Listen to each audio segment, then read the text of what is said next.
Hello guys, I saw a lot of discussion on whether Zhuang Yan is a UN spy, a secret war breaker sent by the PDC to reveal Luoji's warfacer plan, and such discussions are often intertwined with mixed feelings towards the character Zhuang Yan and Liu Cixin's portrayal of her. Some readers find the portrayal of Zhuang Yan offensive to women, since she's so innocent and all, and her only role seems to be to fulfill Luoji's fantasy, while others argue she's not to be taken at face value, and that the author is actually writing about a UN spy, not some stereotypical female character. Liu Cixin's portrayal of women in the trilogy and all the discussions about it is an immensely interesting topic to me. When you look into it, Zhuang Yan and the love story between Luoji and Zhuang Yan are open to so many different interpretations.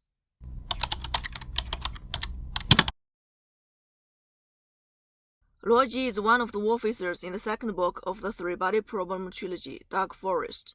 At the beginning of the book, he is a sociology professor who idles away his days. He explicitly says he's not to have any children, and that he thinks humanity had better not put up a fight against the Transolarans, and that people had better spend the rest of their days enjoying themselves. He is the high school classmate of Yang Dong. Yang Dong is Ye Wenjie's daughter. She is a physicist. She commits suicide in the first book of the trilogy. Yang Dong mentioned Luoji to Ye Wenjie before and described him as a highly intelligent man. When Luoji visits Yang Dong's tomb, he meets Ye Wenjie, who shares her ideas on the universe with him. And from these ideas, the true picture of the universe could be deduced, and this truth could be used against the Transolarans. So the Transolarans immediately make it their task to kill Luoji, and for this, the PDC makes Luoji one of the warfacers. It is not explicitly said, but the thing behind this should be that the PDC knows Luoji must be posing some sort of threat to the Transolarans, and that from the look of it, Luoji himself does not know what this threat is. In order to make Luoji find out his threat to the Transolarans, that is, to find out what his superpower is, so that human civilization could make use of this superpower in the war, the only way is to make him a warfacer without asking for his consent beforehand. Luoji is basically forced into this warfacer position. Unable to get out of the task and having no idea what to do, Luoji takes advantage of the resources he could utilize for his own pleasure and happiness, and even asks the PDC to find his dream gear. It is only after one of the warfacers, Frederick Tyler, kills himself, and that his wife and daughter leave him, does Luoji start to carry the weight of being a warfacer and set off to work, that is, to think about his plan. Then, of course, he succeeds in coming up with the Dark Forest theory and Tess's theory, and 180 years later, after the human fleet is annihilated in the Doomsday Battle, rises to victory with his plan and creates the deterrence. We'll talk about Luoji and his plan in a future video. For now, let's focus on Zhuang Yan. Zhuang Yan is Luoji's wife. Now I believe it wouldn't invite much controversy to say that the author creates this character to give Luoji a purpose, to make him grow, to allow him to change from a carefree man into one with the resolve and the sense of responsibility to save Earth's civilization.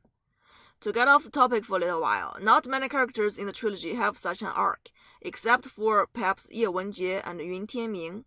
Yun Tianming does have a big arc, but the author leaves the story to the reader's own imagination. Ye Wenjie is more of an antagonist, and the author has to give a tragic enough story to back her betrayal against the entire human race. Of all the positive heroes and heroines, all the protagonists, Luoji is almost the only one with a complex arc. He is also the only protagonist that appears in big portions in more than one book. It's clear that the author intends to make his story not only one that's significant to humanity in this war against the alien invasion, but also a personally significant one. As I mentioned before, Luoji meets the readers as a largely carefree and somewhat irresponsible man, and the author intends to make him grow into someone who would spend 6 decades in absolute solitude, holding the ultimate button for the survival of human civilization, and this growth would be the arc of this character. Now, how to make this change happen? I don't know if a wife and daughter would really do that to a man, but it is pretty much the most probable thing one could think of.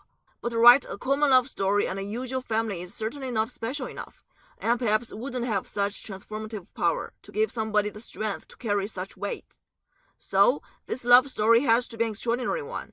Hence, the author writes the most bizarre love story for Luoji, and this lady he's with is Zhuang Yan. Here's why I say this romance story is bizarre.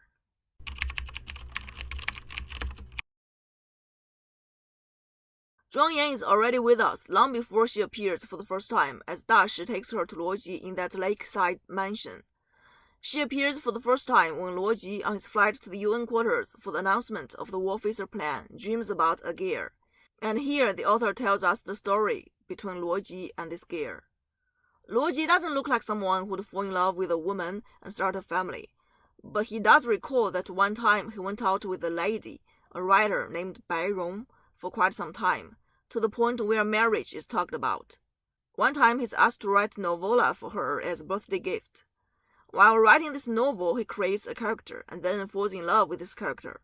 Later, this character even appears frequently to the point where he thinks he has mental problems.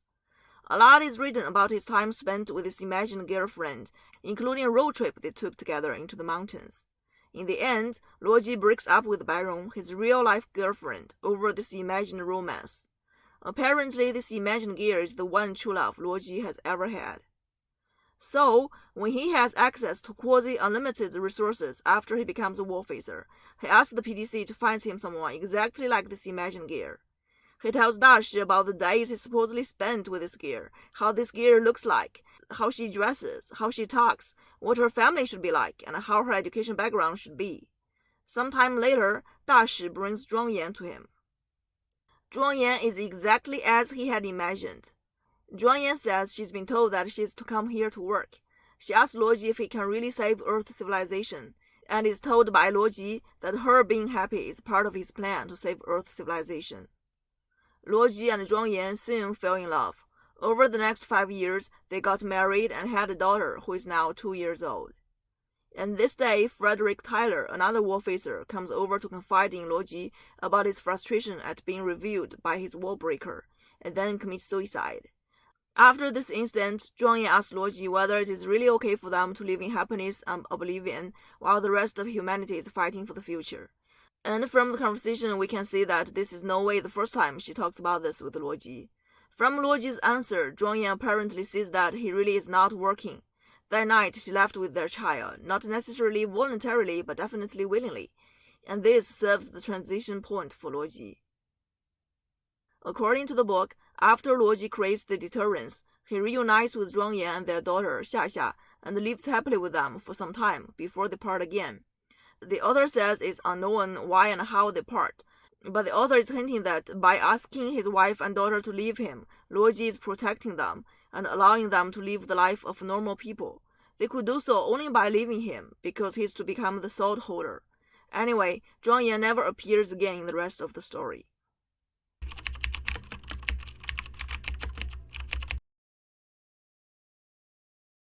First things first, I love science fiction, and Liu Cixin is the greatest sci-fi author in my mind. Few in the entire history of sci-fi literature comes close to the Three-Body Problem trilogy.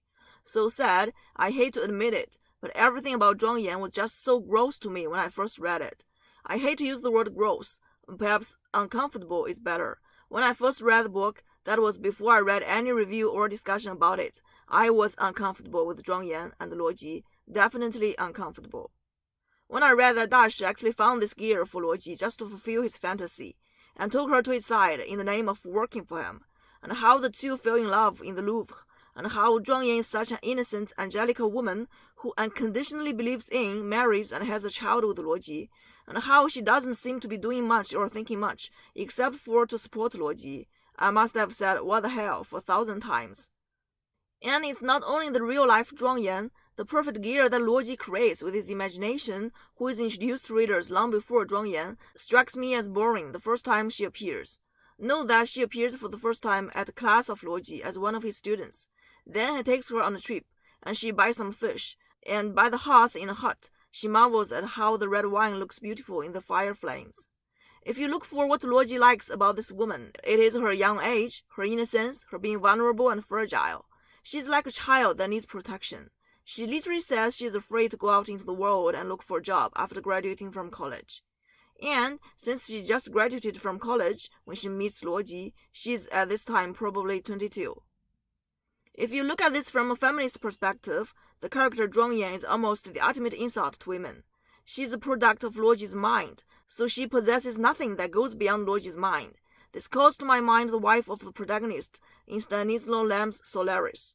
But it's totally different in that in Solaris, this wife that comes back from the dead is the result of an imagined scientific process, and though she is something materialized from the male protagonist's mind, the man's memory is a real memory from his days with a real-life woman in the past. In Dark Forest, however, there's this imagery of this woman conjured up by Luoji first, and then Zhuang Yan the person in real life. What bothers me and some other readers is not only the fact that Zhuang Yan's sole purpose is to support Luoji, that she falls for Luoji without him doing anything to win her love, and the fact that she possesses nothing intellectually challenging, but also the author's portrayal of her. The words that immediately come to readers' mind about her are childlike, naive, pure, and submissive. In fact, the English text is already, shall we say, normalized to some extent. If you look at the original Chinese text, you'll have more of a sense that the author is painting Zhuang Yan as a young, innocent girl instead of a mature woman. For instance, here the Chinese goes, 她突然有了惊喜的发现，很孩子气地说. Literally, she suddenly found something surprising and said in a very childish way. The English is reduced to, all of a sudden, she exclaimed. In the original Chinese book, Zhuang Yan is almost always referred to as 女孩, literally the girl, while in English they are all changed to young woman. Note that in English-speaking countries, women of all ages commonly call themselves and are called girls, while the Chinese word 女孩 is only for young girls or young women. If you translate 女孩 word for word, it is female child. In the Chinese version, Zhuang Yan is once referred to as 美丽的东方少女, literally the beautiful oriental young girl. It is changed to this Eastern woman. And 现代已成为母亲的少女, literally the young girl who has now become a mother, becomes his beloved, now a mother. It is obvious how the wording in the original Chinese book could be kind of offensive to some readers, especially female readers. We could say this is only Luoji's preference and has nothing to do with how the author thinks of women. Yet when you look at how the author writes about women elsewhere in the book, you'll see it's hard to argue young age is not an important factor of a perfect romance interest in the author's mind. I asked friends and acquaintances around me who read the books on the matter. Well, not many. I asked 3 dudes, my husband included. None of them found anything wrong with Zhuang Yan. They say the author writes a perfect love story and a perfect family for Luoji, so that he'll grow after losing them. This wife and the family have to be perfect, so that they'll have the transformative power it takes for Luoji to rise to the occasion. So, to them, perfect is how they would describe Zhuang Yan, or at least they believe the author is writing about a perfect love story and a perfect marriage. Whether the portrayal of Zhuang Yan would be offensive to women is a moot point for them, and they are invariably surprised when I told them I felt offended by the portrayal of Zhuang Yan. I also discussed this with 3 female readers. 2 of them, knowing I'm a big fan of the books, actually came to me complaining about the Zhuang Yan storyline, saying they are, quote, disgusted by the portrayal of the character. One of them shared no such feelings. When I asked her how come she was not offended by the portrayal of Zhuang Yan, she said, I believe Mr. Liu only writes her as a tool to push Luoji to change. I don't think she reflects the author's real opinion on women. So what can I say but that it is astonishing how people's reaction to the same book can be so different.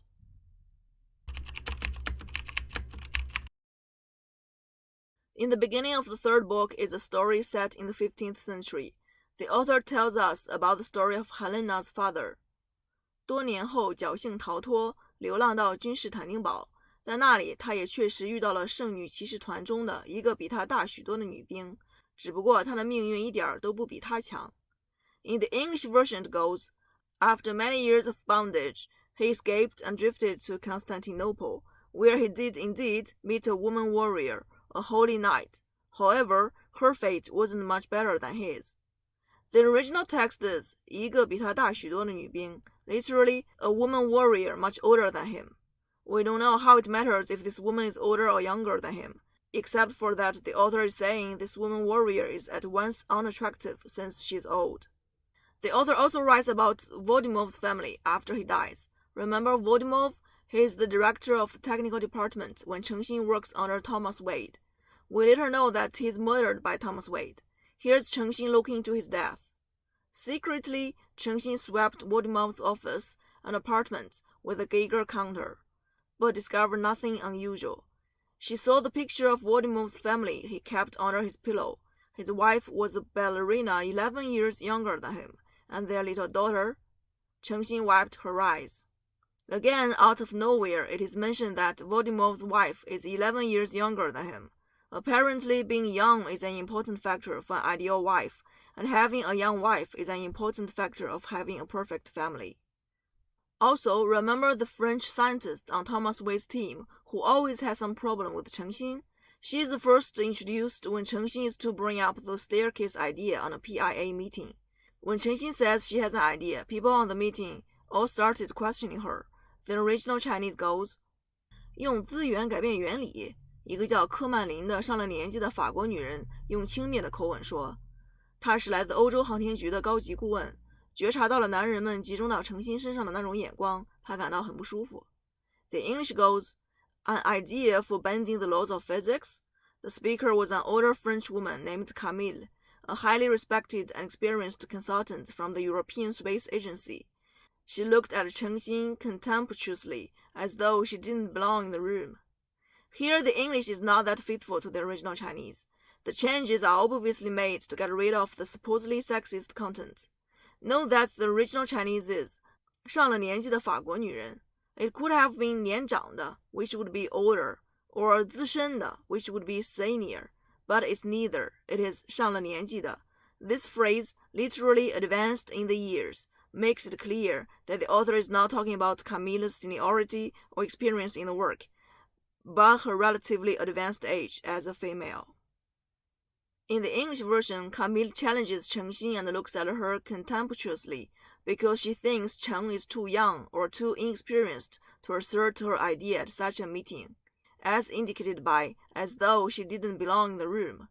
The original Chinese, nevertheless, 觉察到了男人们集中到Cixin身上的那种眼光，她感到很不舒服. Literally is, Camille notices how the men are looking at Cixin because she is physically attractive, and this makes her feel uncomfortable. In the original Chinese version, Camille's hostility towards Cixin arises from her jealousy towards another woman who's younger and who gets more attention from the men. From all this, it should be safe to say that the author has something against older women. That's why I don't think Zhuang Yan's being young, naive, and innocent is a singular case. It is a reflection of what the author finds appealing or attractive in a woman.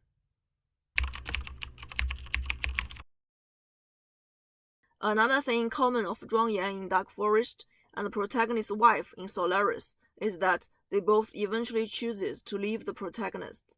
In Solaris, this Rhea that comes back from the dead, who actually is an imagery the ocean produced based on the memory of the male protagonist, decides to leave after learning that she is not real. While in Dark Forest, Zhuang Yan leaves to push Luo Ji to take on his responsibility as the war facer. Now, Zhuang Yan's leaving is the one and only time that she goes against Luo Ji's will, at least the only time we got to know about. Luckily, it only takes this one defying action for this character to make sense. If without this defying action, Zhuang Yan's life would be a joke, but with this defying action, everything seems to be explained or resolved. Here's what we know about Zhuang Yan from the book. She is concerned with the survival of the human race from the very beginning. We know this because she asked Luo Ji when they first met, quote, Mr. Luo, do you really have the ability to defeat the aliens? This concern has always been there on her mind. We know this because when she asked Luo Ji whether it is okay for them to live in happiness in the face of war, it's made clear that she's asked this question multiple times previously. She also asked Luo Ji, who had claimed that her happiness is part of his plan, whether they can truly be happy when the rest of humanity is not. We also know that when she and Luo Ji fall in love at the Louvre, she had envisioned a language of facial expressions in front of the Mona Lisa, and they are now able to communicate with each other with eyes. And it is from Luo Ji's eyes that Zhuang Yan knows that he's telling the truth when he says they should just focus on their own happiness. And from her note to Luo Ji, which reads, My love, we are waiting for you at doomsday. And from what Sei tells Luo Ji, we know that she leaves Luo Ji willingly. The most important thing is that we know from Sei that over all the years she's been with Luoji, her soul was shrouded in melancholy, that she has this gentle sadness concealed within her clear, innocent eyes. This melancholy, this sadness, is the key to understanding Zhuang Yan. Even Luoji failed to notice the sadness over the 5 years, and only realizes this after Zhuang Yan leaves and after Sei reminds him of it. Why is Zhuang Yan sad? If what Sei says is true, that is, Zhuang Yan has been sad from the moment she meets Luoji, we could take her sadness as a symbol of humanity's desperation in this crisis. As a kind-hearted and responsible person, she is sad that humanity is to come to an end. She is sad that her offspring might not be able to live happily. She is sad because she is not as carefree and heartless as Luoji, and she cannot bear to live in happiness and oblivion when the rest of humanity is in misery. And, I guess, over the years this sadness only deepens, because deep down she has always known, and is knowing more and more for sure, that this war-facer, this man who's supposed to be a hero, this man with whom he fell in love with, has never truly taken up his responsibility. When she came to Luoji to work 5 years before, no matter how much of that is of her own initiative and how much of that is a PDC plan, she's seriously doing that to help the war-facer save the world. And now, knowing that this man she truly loves is not doing his work, to leave him is the only option. Some say Zhuang Yan is a UN spy, that she specially selected and trained, that she went through cosmetic surgeries to look exactly like Luoji's dream gear, and that all she's done and all she said to Luoji are a carefully designed show. Well, before making this video, I read Zhuang Yan's parts again, and I admit that if you read it with this spy theory in mind, it holds water that all that she's done and all that she said to Luoji are for a clear purpose, to find out what Luoji is really thinking, and to arouse his sense of responsibility. Actually, for this character, there are a wide range of possibilities as to where the plotting and scheming ends and where the sincere stuff starts. Me, personally, wouldn't go for the theory that Zhuang Yan is a specially trained professional spy. We have Sei, Secretary General of the PDC, tell Luoji that her looks, her background, and her love for Luoji are all real, and I tend to take what Sei says as the truth, for the books generally do not play with such relatively trivial things. I suggest not reading too much into her story, and even if taken just at face value, her story still makes sense. She might not be a professional spy from the very beginning. She could actually be a kind, naive, and innocent girl that matches Luoji's imagination, and everything about her, including her love for Luoji, could all be real. But she must have come here with a mission, and she knows this mission very well. Perhaps she reports to Sei or the PDC from time to time on the status of Luoji, perhaps not, but she must be working with the PDC to some extent, perhaps tacitly. In one word, she might not be a professional spy, but she comes into the picture knowing her mission, and when it's time, she is willing to leave Luoji, giving up her family life for the greater good. The name Zhuang Yan in Chinese is homophonic to the Chinese word for solemnity and majesty. This seems to be hinting the nature of this character, that is, something noble and big. Of course, this is my own understanding. Since the author did not fulfill every detail, the story is open to all sorts of interpretations. Indeed, some say that her name, Zhuang, is a homophone to the Chinese word for pretend, and Yan is a homophone to the Chinese word for act, which seems to be hinting that she is putting on a show and that she is a spy. So everyone can have their own understanding. At the end of the day, whether Zhuang Yan is a spy or not, she fulfills her purpose. That tinge of sadness is the only difference between Zhuang Yan and Luoji's dream gear. It is all it takes to make this character meaningful. Having learned that Luoji is really running away from his war-facer responsibility, she makes the ultimate sacrifice, to leave Luoji. I call this the ultimate sacrifice because for all we know, she might not see Luoji ever again, and she is prepared to face this result when she decides to leave.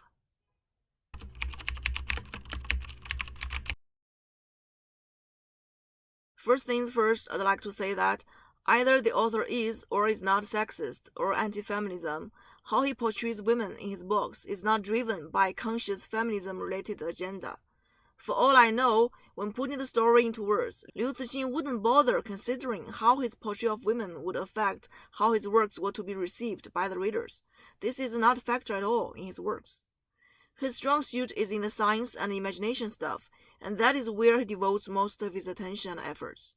He builds characters and weaves stories based on his understanding of men and women and how romance and marriage work, and it just naturally results in the stuff that's in the books. In an interview, the host asked him about his marriage and wife. He simply said something like, "You can imagine how a marriage was like in the 1990s. He was saying that his marriage is a regular one, nothing special, just one of the many common marriages at the time. And this is perhaps why, when writing about women and romance, he always tries to make them special. And for him, special means they should not be any common woman. But he forgets that most real women made of flesh and blood are common. They have to have their common thoughts, their common strength, and their common power, so that they'll be able to face the common vicissitudes of the real world. They should have their rough side and down-to-earth side. They are not little angels living in bubbles. The women characters produced by Liu Cixin are almost all like little angels living in bubbles. Unrealistic and blind, they sometimes are like symbols of certain qualities. They don't seem to be real-life persons. These women perhaps are special, but they lack the liveliness to make them interesting. IAA, in the third book of the Three-Body Problem trilogy, is already the most alive female Liu Cixin's ever written about. Apart from the examples I previously mentioned about the author's obsession over women being young, there are a bunch of other supposedly sexist things that got edited out in the English version. For instance, in the first book, here's this paragraph about Ye Wenjie looking back at her trauma. For most people, perhaps time would have gradually healed these wounds. After all, during the Cultural Revolution, many people suffered fate similar to hers, and compared to many of them, he was relatively fortunate. But he had the mental habits of a scientist, and she refused to forget. Rather, she looked with a rational gaze on the madness and hatred that had harmed her. Here, the original Chinese for most people is for most women. Many people originally is many women, and a scientist originally is a female scientist. These are edited out to make the text not sexist. By any means, it is unnecessary to stress the gender of Ye Wenjie here, for her feelings and thoughts described here should be common across genders. But in this paragraph, the author repeatedly stresses that Ye Wenjie is a woman, apparently because he believes there's something special about women and women scientists. Perhaps they are more vulnerable to madness and hatred. Perhaps it's harder for them to forget and forgive. I don't know, and the fact that the story stresses the protagonist's womanhood with no apparent reason is exactly why it is sexist. Apart from this, the author also tends to stress their look whenever the character is a woman, but not when they are men. This happens with the nuclear woman that is the bodyguard of Ye Wenjie, the female first lieutenant that interpreted for the attendees on a war meeting, and the receptionist at the Star Our Destination project office, where Yun Tianming bought the star for Cixin. The author invariably describes them as 漂亮的, literally pretty, and this description is all deleted in the English version. Also, in the second book, when gravity is chasing blue space, when this crew member is talking to Voronskaya, in the original Chinese, there is 艾克手指维拉丰满的胸部说, literally, he said with one finger pointing at Voronskaya's well-endowed bosom, and this is deleted. Also, when Sai appears for the first time to announce the Warfisser project, the author introduces her as 她是继阿基诺夫人、阿罗约之后，菲律宾贡献给世界的第三个美女政治家。Literally, she's the third beauty politician the Philippines have contributed to the world after Maria Corazon and Gloria Macapagal Arroyo. The English version got rid of this sentence and refers to Sai simply as this Filipino politician. In the third book, when Cixin and Luoji are reminiscing about Sai on Pluto, Cixin remembers how Sai once said to her, 你的声音很好听, literally, you have a delightful voice. In the English version, this is changed to, we need more people to think like you. So a compliment to physical attribute is changed to a compliment on Cixin's intellect. 罗辑 then says, 那也是个美人儿，这些年我也常想起她. Literally, that is a beauty too, and I've thought of her often through the years. In the English version, it is changed to, she was a true visionary. I've thought of her often through the years. When we look at such original Chinese texts, especially if we look at them through modern critical lens, the author is portraying these women in a stereotypical way. In fact, all the female protagonists he writes about, with Ye Wenjie as the only exception, well, in fact, including Ye Wenjie, have this out-of-the-world quality. They must not be the women we see in our daily lives. They must not be women engaged in matters of mundane everyday life. They are all in some sort of bubble, far away from everyday life. Ye Wenjie's bubble is her pursuit of morality. Yang Dong's bubble is her scientific pursuit. Zhuang Yan's bubble is her innocence and naivety. And Cixin's bubble is, well, strangely, Cixin is actually one of the most down-to-earth females he writes about. But still, Cixin is also someone with extremely few words. These women, including almost all the other women in his other works, have this quality. They are beautiful, they don't talk much, they are kind and pure, they seem to be creatures from another world, far away from mundane everyday life. Now that I've read the story many times, I've come to understand Zhuang Yan as a nice and wholesome character. But still, the uncomfortable feeling when I first read the story lingers on. And I'm not alone. Heated discussions about the female characters in the Three-Body Problem trilogy, especially Zhuang Yan, could be easily found on the internet. These arguments all boil down to this question: is the author sexist? Personally, even with all the arguments I made just now about how the author writes about women, I wouldn't call Liu Cixin a sexist. I would only say that his way of writing about women is traditional and old-fashioned, and that he's not good at writing female characters, because he understands better how men think, not women. I myself am a Chinese that majored in international journalism and English literature in my college years. That's how I got to know feminism and learned the fact that there are people concerned with and even examining the portrayal of women in literary works. It's also how I got to know the fact that there are people concerned with and examining the representation of different ethnic groups in literary works. In China, access to such knowledge is almost limited to people who study English and people who know a lot about Western culture, society, and literature.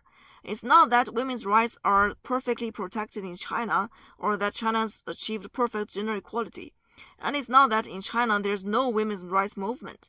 It's just that the women's rights movement in China focuses more on practical things, like equal pay, paid maternal leaves, and men sharing more household chores and child care responsibilities.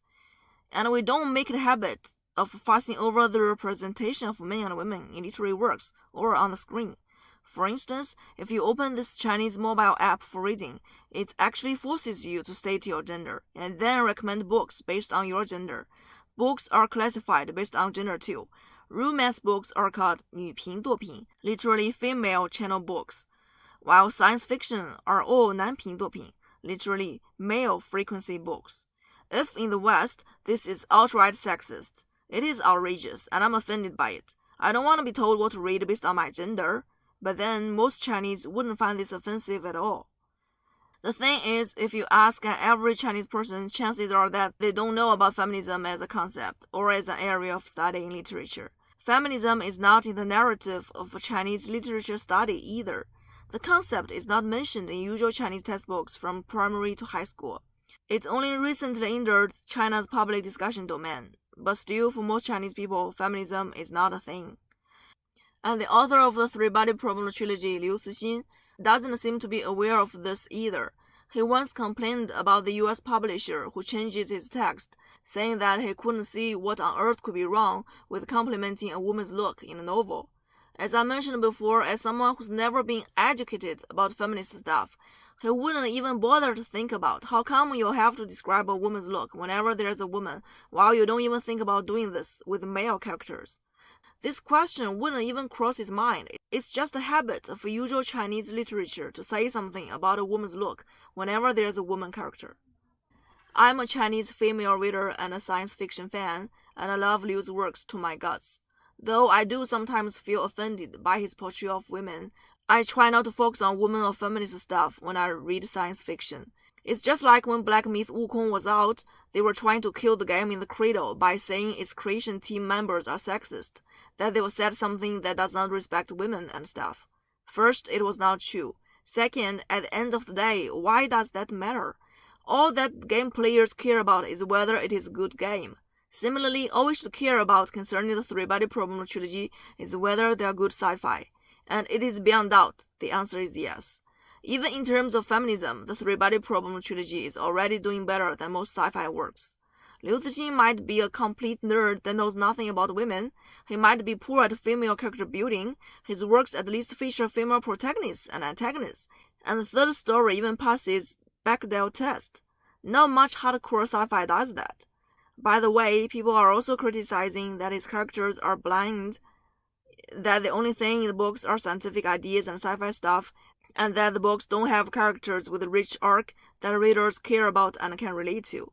Please know that this is science fiction. If you look at science fictions that are traditionally regarded as classics, the three-body trilogy is already among those with the richest characters.